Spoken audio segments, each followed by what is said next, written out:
Welcome to the fifth installment of the Senior Leadership Insights series, sponsored by the Graduate School and offered in collaboration with the Department of Chemistry today.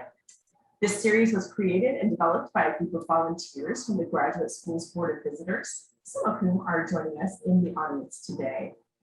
My name is Melissa Bostrom, and I'm the Assistant Dean for Graduate Student Professional Development in the Graduate School. To make the most of our focused time together, I'll address a few logistics up front. We'll begin the conversation with 6 key questions that we ask each of our featured guests. And after that, we'll welcome your questions. If you'd like to speak, you can use the raise hand option accessible through the reactions button in the lower right-hand corner of your Zoom window. You may have noticed that this session is being recorded, so if you prefer not to appear in the recording, please keep your video muted and just share your questions in the chat.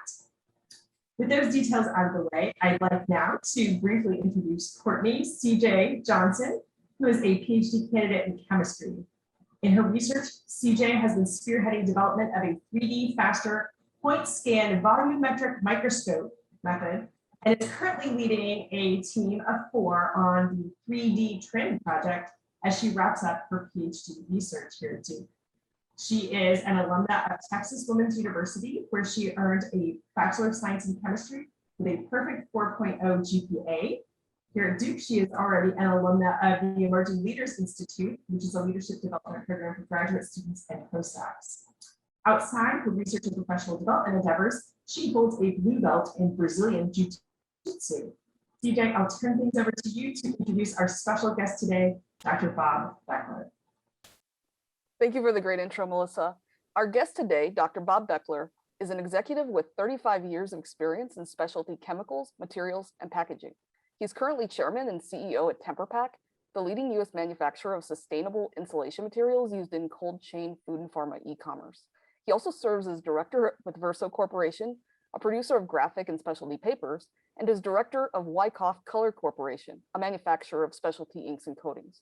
Prior to these roles, Bob had a 30-year career with WestRock and its predecessor, Midwest Vaco, serving as president of the company's global packaging business. His time there included an executive role as president of MWV Hijesa, living and working in Brazil for 4 years. In his spare time, he serves as chairman of the Richmond Forum, America's largest subscription speaker series. After graduating from Duke with a BS in chemistry, Bob received his PhD in chemical engineering at the Georgia Institute of Technology. It's a pleasure to welcome Dr. Bob Beckler back to Duke virtually for today's conversation. We're glad to have you. Yeah, thank you, CJ. Happy to be here.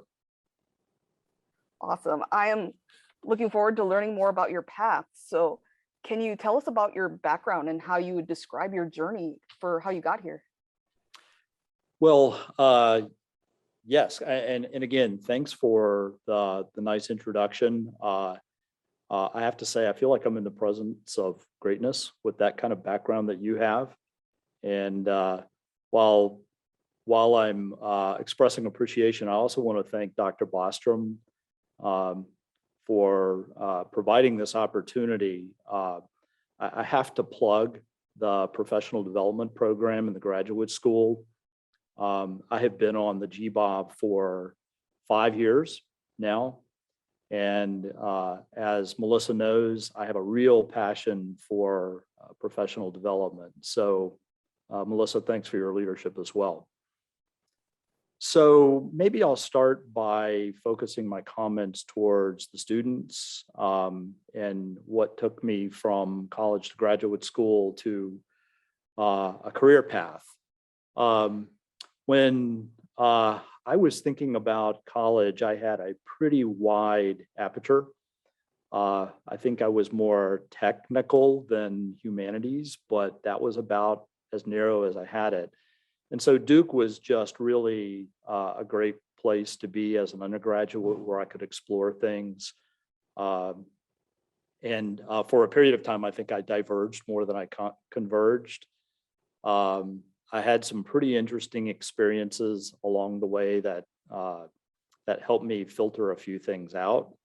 For example, I had a volunteer opportunity at the VA hospital there on Irwin Road. And my job was to stock the surgery ward in the mornings with supplies, and then I would hang around and watch surgery in the mornings until I had to run to class. So I got an eye full of stuff that I saw that I still remember. But the great thing about that experience, as fascinating as it was, is just that I realized that that was really not the career path for me. And so I had a few of those types of experiences that just helped me narrow it down. But through all of that, chemistry survived. And I just found that I had a real love for chemistry. I spent my senior year probably more in gross chem lab than anywhere else on campus. I worked in Dr. Arnett's laboratory, who at the time was a great physical organic chemist with a big group. And again, there deepened my love for chemistry, but also learned that I wanted to have a more applied experience. And so as I thought about grad school, that was what led me to Georgia Tech. And I switched over to chemical engineering at that point. And so again, one moment while I reactivate the lights, they're not cooperating. So chemical engineering for me was really the right place.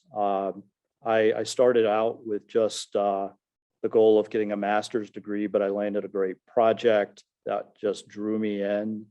And 4 years later, I had my PhD. And then from there, joined a company that is today known as WestRock. Ended up being with that company for 30 years, which I never imagined I would do. All of that before finally ending up here at TimberPack. Wow, that's an amazing path. How did you make, I think a lot of PhD students who are contemplating this decision about whether to, go to industry or stay in academia, what kind of guided you along that path? When did you know that that was what you wanted? Well, I mean, it's a great question. I know one that many graduate students wrestle with. I mean, for me, I had a curiosity early on about business. I didn't exactly know what that was, but I felt like academics was something I could always come back to if I wanted to. And so I would say early on in my graduate school experience, I decided that I wanted to head into industry. And whether it's chemistry or chemical engineering or another graduate degree, I think, it just gets you off to a great start to consider those kinds of options. That's a great point. If we move a little bit forward, can you tell us about your organization that you're at now and describe a typical day for an employee who has graduate level training?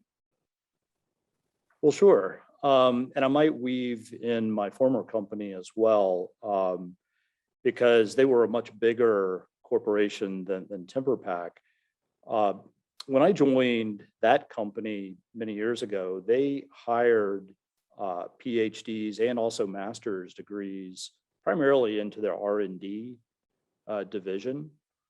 And the idea was the company was very focused on research, but they viewed the research organization as a feeder for great talent into the company. And the whole reason I decided to join that company 30-something years ago was that I saw PhDs and master's degree professionals in positions in the company, senior executive positions, business positions, and so forth. And so, that gave me the idea that it was a company I could join, enjoy doing research and development if I wanted to pursue that as a career, but branch out from there, which is ultimately what I was able to do with that company. Here at TimberPack, so we are a much smaller organization. We have 300 employees. We've only been around for 6 years. So I am the lone PhD in the Timber Pack organization. We're going to change that before too long. But yeah, I view graduate hires as a way of fast forwarding the development of the organization. And I'll plug a master's student we hired a year ago, just a little over a year ago today, from the Duke Nick School of the Environment. Sam Birch, who we hired, who now leads our sustainability effort at Timber Pack. And, she comes in with great skills, certainly technical skills, but she's exactly the kind of individual with the broad skill sets that will be able to do a lot of different things for us at Timber Pack. That's really interesting, because it sounds like, you went from the PhD into the company and you didn't have any other business training or anything like that. And so they really allowed you the opportunity to make that transition and grow. Yeah, that's, I think, an interesting point that we ought to spend just a minute on, which is, when I was in graduate school, I was really focused on my research. And my research was fascinating. It drew me in. And I didn't think much about the other skills and capabilities I might need in the future. So I think I was a really great graduate student, but I was not particularly well-rounded when the company hired me. So a lot of things that I think are important, I just kind of picked up along the way, which is perfectly fine. You can do that if your eyes are wide open and you have an appetite for continuous learning. That was certainly what I did. But I think, looking back on the graduate school experience, it's sort of I wish I knew then what I know now. If I had known some of these things, it would have been really great just to pick up a little bit of this, that, and the other. That's actually a perfect transition to a question I was going to ask you, which is, what types of skills, training, experience that you do wish you would have had in grad school that would prepare you better for your current career path? Yeah. How much time do we have? This could be a long one. Well, I would say communication skills is at the top of the list. So by that, I mean writing. I mean speaking. I also mean listening. Probably I would put listening at the top of the list. That's actually the hardest one, or the hardest one for me that I had to work on.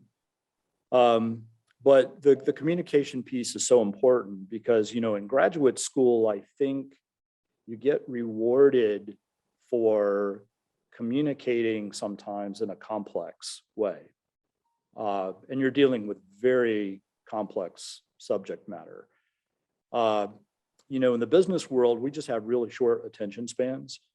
And so the challenge with communication is being able to take the complex and reduce it to the simple and communicate it very clearly to your audience. So that's one. I would say, working in teams is super critical. I never did anything good as an individual. It was always with a team. Project management is important. I think you get that in graduate school, whether you realize it or not. You have to organize your project and manage it well. It just becomes more and more critical in a faster pace business or industrial environment. And then the last one I would maybe pick from the very long list would be financial understanding. I don't think you have to take a whole course in finance. You don't have to be an accountant necessarily. But you need to be able to read a balance sheet. You need to be able to read a P&L and a budget. And these were things I had zero experience with when I went out into the working world. And very fortunately, I picked it up along the way. But that one's just really a necessity, whether it's a nonprofit, whether it's a for-profit concern, or really even if it's an academic career you're pursuing. At the end of the day, there's a financial underpinning that you really do need to be able to understand how it limits what you can do, how it funds what you can achieve, and how you can grow it. That makes a lot of sense. And I'm actually going to just take this opportunity to plug the Emerging Leaders Institute, because you actually do get to learn about a lot of those skills, except for maybe the last one. So if anybody wants to learn more about that, I would highly recommend that program. So this was also kind of circling back to what you were talking about a minute ago. But beyond, the research skills, and maybe something that you haven't mentioned yet, what other skills, experience, or training, maybe even outside of graduate school, are important for success in your field? Well, I know it gets overworked, but I think your interpersonal skills and ability to interact with others, I'll call it networking, but I think it's interacting and engaging and staying connected with people. I had no idea how that important that was going to be in my career. I was so nose down in graduate school that I think my network was my lab, and maybe my next circle out were the graduate students and faculty in chemical engineering. And beyond that, it was pretty scarce. And it's even more difficult because you had to adapt in some places to communicating in entirely different cultures. Absolutely. So, my career kind of forced me, and I was an introvert in graduate school, but it forced me to come out of my shell and get to know people and develop a curiosity for other parts of the company, customers. And I think by culture, you're referring to my experience in Brazil. That was one of those really interesting 90-degree turns in my career that I didn't see coming, where one day I was happily running a chemical business, and the company CEO called me into his office and said, "Bob, I want you to leave the chemical business. I want you to move to Brazil. I want you to run a packaging business. And oh, by the way, you need to learn Portuguese." So that was a really interesting day in my my career. I didn't quite know how to explain that to my wife. But fortunately, she was up for an adventure, and we moved there. But back to connections and networking, I really put a lot of energy into it when I had those years in Brazil to connect with colleagues in the industry, with customers, and to overcome the language barrier was a special challenge, but it paid off. And that was 10 years ago or 12 years ago when I moved down there, 8 years ago, moved back, and still have very close colleagues and connections in Brazil that I've translated to what I'm doing today.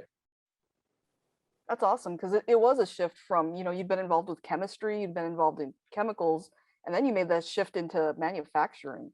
So was that something that you really had to think about, or were you just ready to leap at the opportunity to try something new?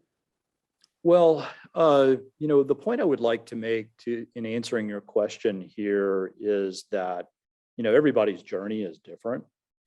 And I probably had some idea of what I wanted to do, at least initially, but you can't predict your future.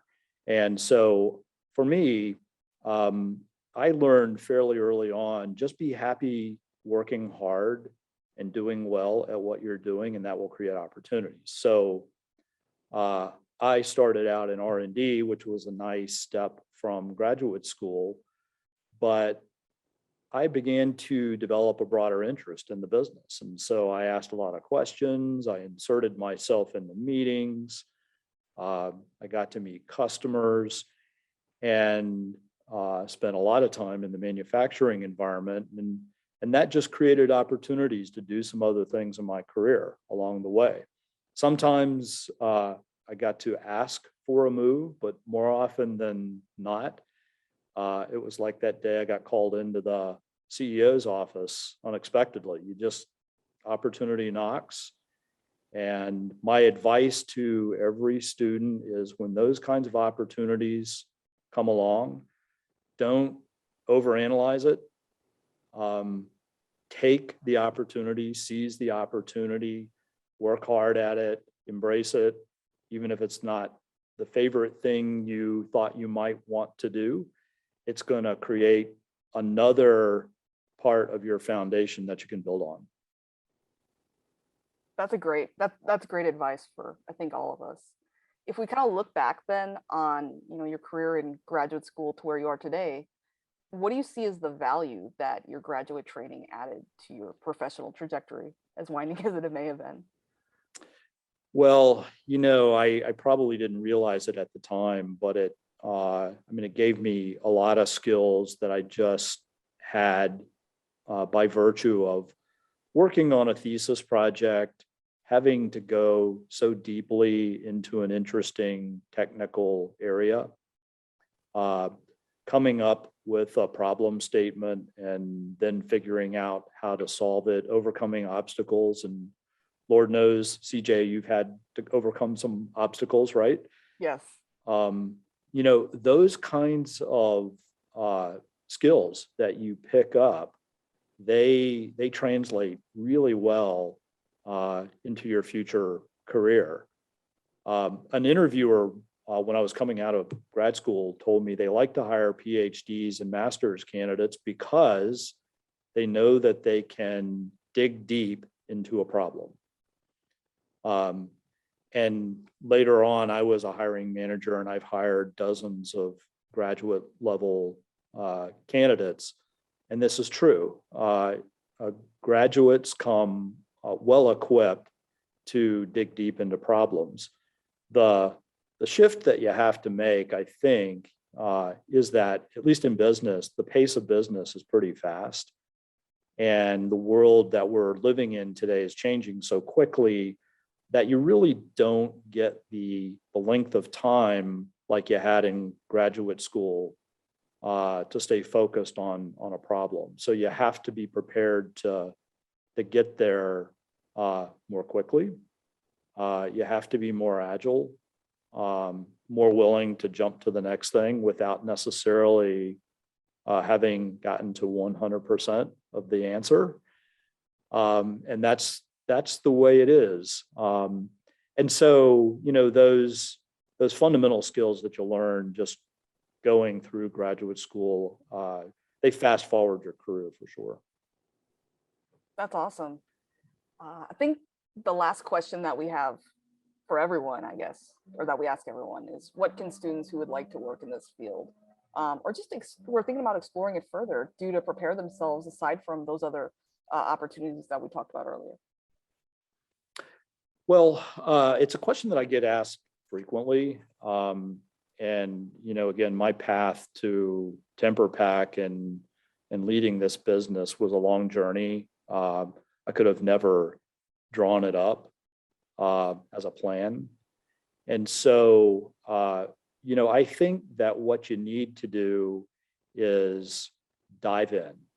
You need to take a step. Sometimes it's a bold step. Sometimes it may not seem like the perfect opportunity, but as long as it's something that you feel good about applying your skills and especially good about learning, I say embrace it and take a chance.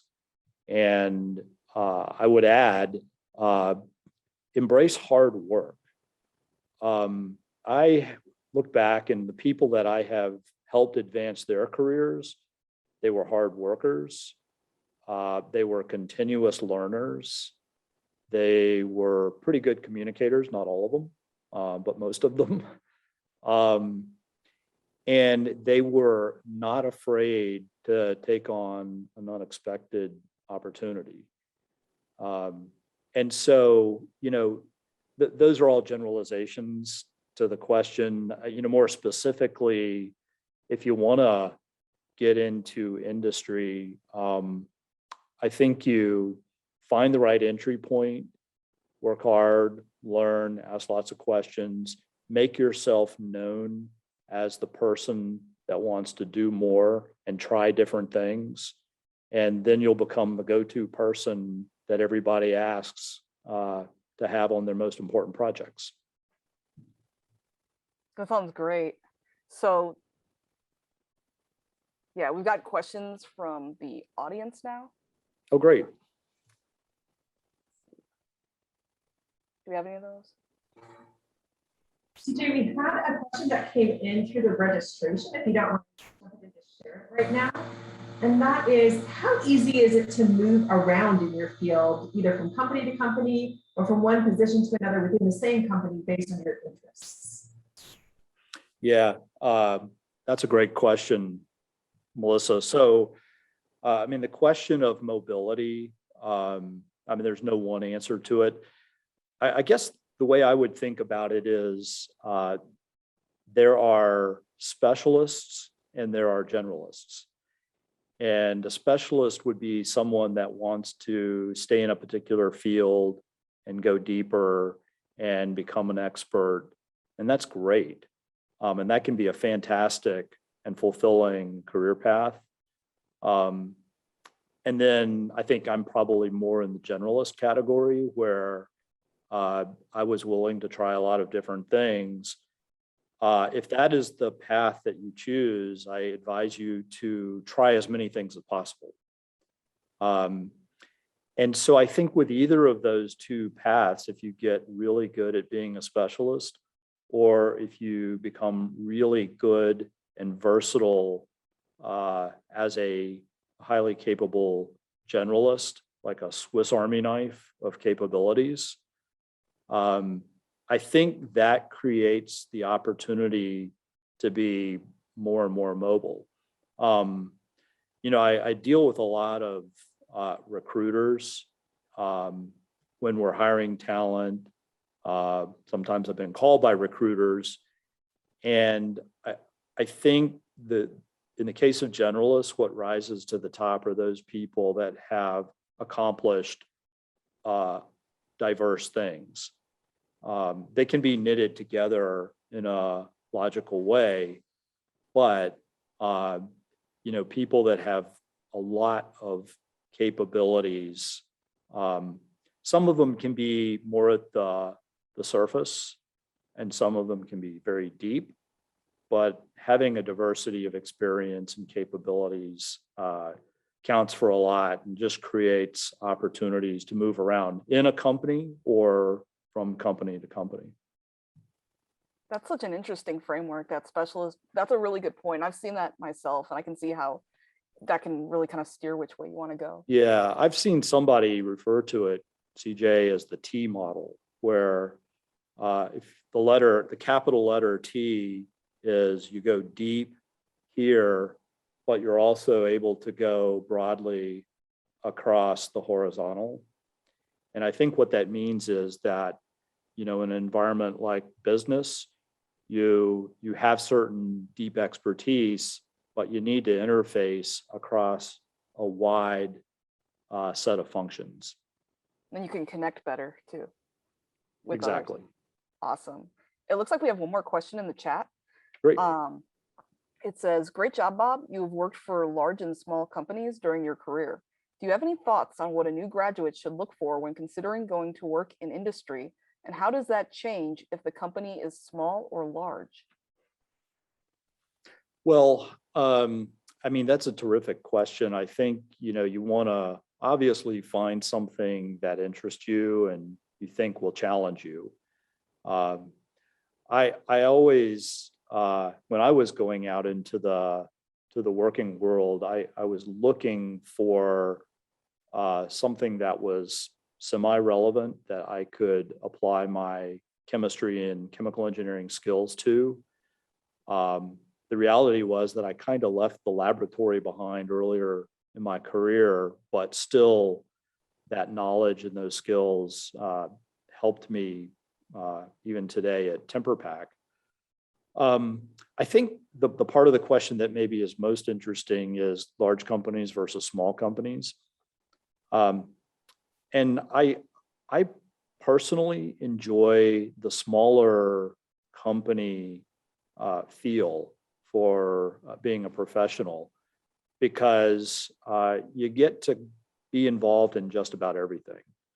And that is certainly the case here at TemperPak. We have 300 employees. Even though our chief operating officer is responsible for manufacturing, that person has to be involved in product development, in sales, in finance, in human resources. And it's really easy to quickly get involved in the entire business in a small and medium company. In a larger company, it's a little different. The company I joined out of grad school was a very large company. But you usually start in a group or a division. And so treat that like a small business in a sense, and try to get to know that small part of the company from all directions. At least for me, that was the thing that was most satisfying, was being able to understand all aspects of a business. That's really interesting. And I think the last thing that I'll just add is it's really been fascinating to hear how, now you're at TemperPak and you've taken all this, knowledge and years of experience, and you're using it to help make materials that are sustainable. Do you ever miss the lab though on occasion, since it's been a while since you were actually, do you miss that? Well, CJ, that is an awesome setup for where I am, because I am literally sitting in our laboratory at TemperPak. So you can see the rafters in the background. This is an old tobacco warehouse that we outfitted, and our team calls this the proving grounds. They think R&D is too old-fashioned a term, so whatever. But yeah, so here is where our folks take materials, raw materials, and create products and prototypes and do testing for customers. It's really quiet right now because I chased everybody out of the back of the lab behind me. It's normally pretty noisy here. But I have to tell you, I love being able to walk back into the laboratory and have a sense of what's going on. And, I've found, you're a chemist, I have found that when you're working with others and you can help people understand a little bit about the dynamics of your product at the molecular level, it like opens a whole new window for people. So, I still enjoy putting my chemist hat on from time to time. But I try not to stay too far away from the lab. That's great that you get to be in the lab occasionally and to see how it's going. I think with that, I will turn it back over to Melissa, since I believe we've gotten through all the questions. Thanks so much. Thank you.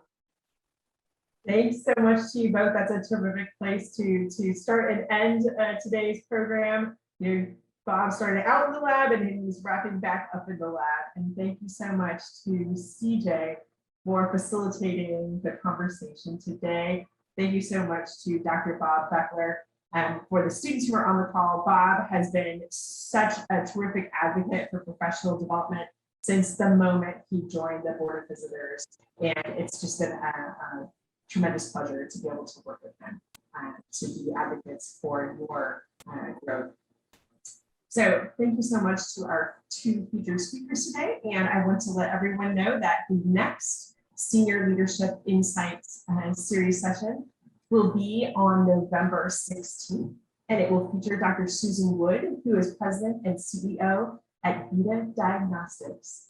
Thank you so much to everyone for joining us today. Good afternoon.